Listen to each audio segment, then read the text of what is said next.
Vote হলে জামায়াতের অস্তিত্ব থাকবে না, তাই তারা ভোটে ভয় পাচ্ছে বলে মন্তব্য করেছেন বিএনপি মহাসচিব মির্জা ফখরুল ইসলাম আলমগীর।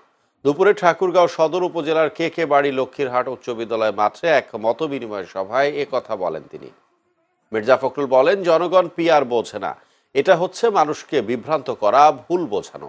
দীর্ঘ ৯ মাস সংস্কারের নামে রাজনৈতিক দলগুলোর সঙ্গে আলাপ আলোচনার পরও অমীমাংসিত বিষয়গুলো চাপিয়ে দিতে চাইলে এর দায় বিএনপি নেবে না বলেও জানান মির্জা ফখরুল। এছাড়া বিকেলে ঠাকুরগাঁয়ের মোহাম্মদপুর ইউনিয়ন বিএনপির মতবিনিময় সভায় বক্তব্য রাখেন মির্জা ফখরুল।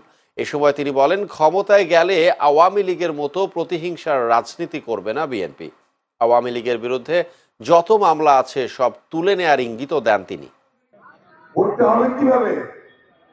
ওরা ধরে ভোটই পাবে না, ওই জন্য ওরা ওই তোমার সাথে শুনবে যে না পিয়ার আগত দিবা হবে, সনদ করিবা হবে। এগুলো হচ্ছে ওই আপনার মানে শুধু বিভ্রান্ত করা, ভোট পিছানো এবং আগের ব্যবস্থায় ফিরে যাওয়া। যত মামলা আছে আমাদের বিরুদ্ধে আমরা সমস্ত মামলাগুলো তুলে নেব।